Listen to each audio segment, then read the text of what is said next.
Hello everyone, it's Wayne coming to you from Wayne's Model World here in Central Florida. Today we're going to do a video. I think it'll be the first update on what we're currently working on, which is the let me pan out here a little bit.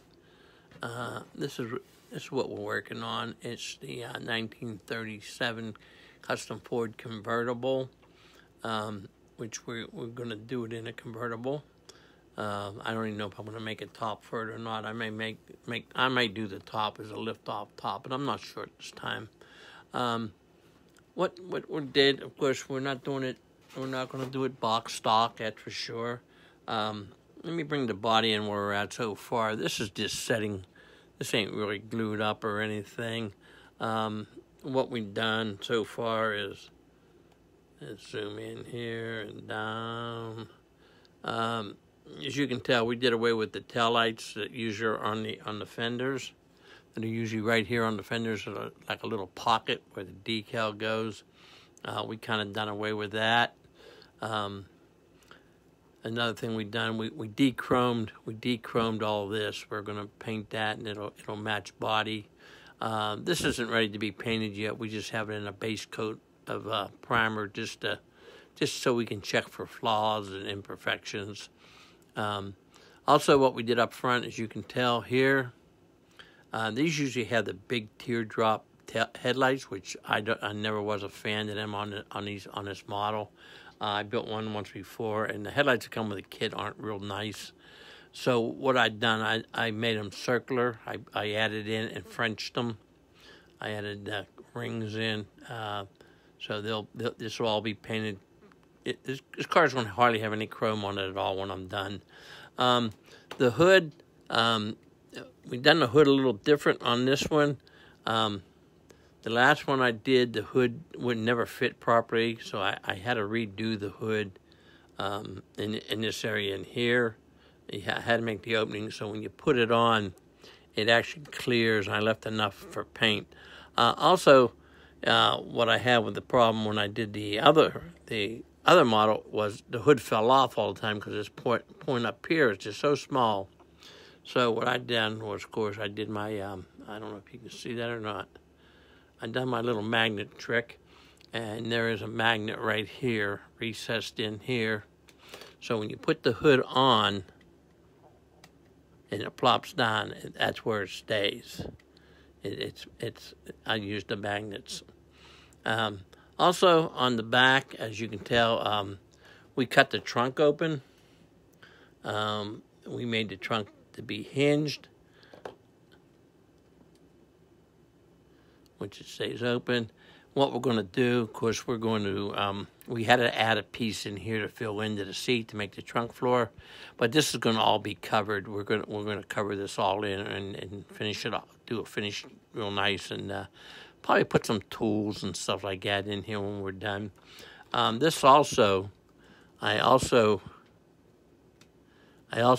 magnetized this, as you can tell how it latched when it went down.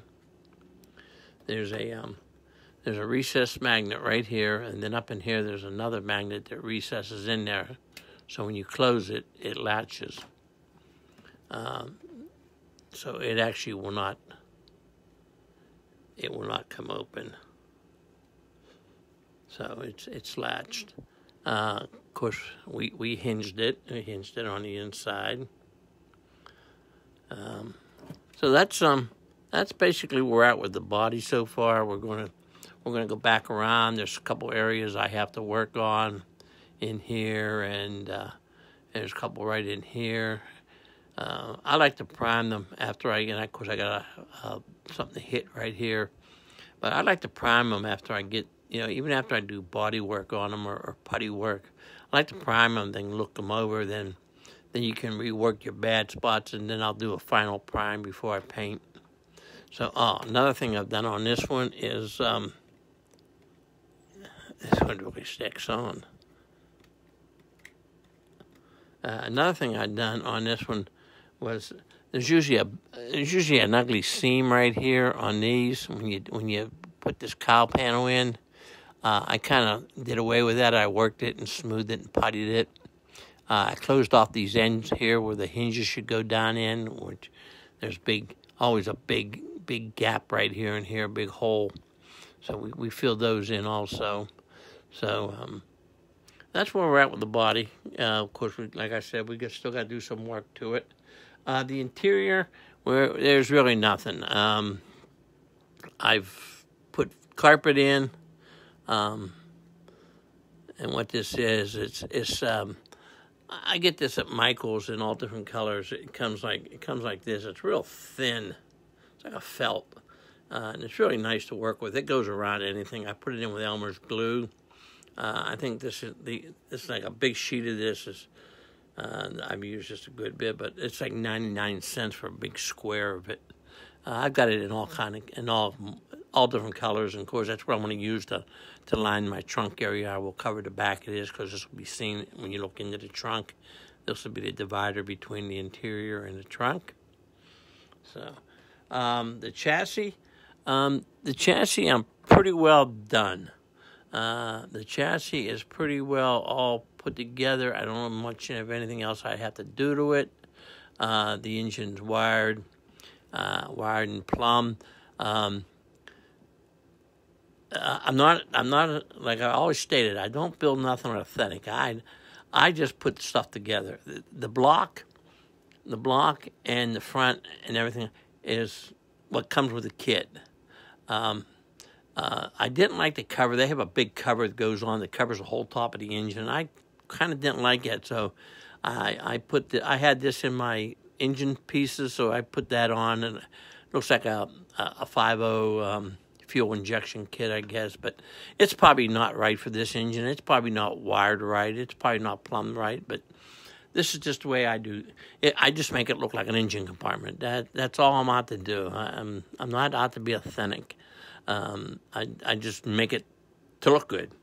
I know there's guys, and God bless their hearts, that wire them properly, plumb them properly. Now, if I'm building something box stock, like when I did the Mustang, the Hertz Mustang, I did look at pictures, and I tried to get it as close as I could to be an original. I didn't do the firing order or nothing like that, but I did do some of the wiring the way it should be done and things like that. Underneath, there ain't much to this. I still got to run the exhaust back yet. It's got some nice chrome exhaust, runs down both sides, and it's got double pipes that go out the back. I did the telescopic dry shaft. I made my own dry shaft telescopic, which Mr. Charlie Mack does that all the time. And, of course, as a tribute to him for using his idea, we got the lime green U-joints like Mr. Mack does. So I enjoy watching Mr. Mack's videos. He's a cool gentleman. But that's where we're at with this so far. That's about it. The chassis ready. Got to do some more work to the body. Hopefully we will have paint on the body probably tomorrow, I'm hoping. Work out some kinks. I still haven't figured a color yet for the interior. I don't know what I want to do with the interior. The parts are all primed and ready to go. I just haven't figured out a color for it yet. As you can see, there they are. I got them all primed. I'm gonna add my own.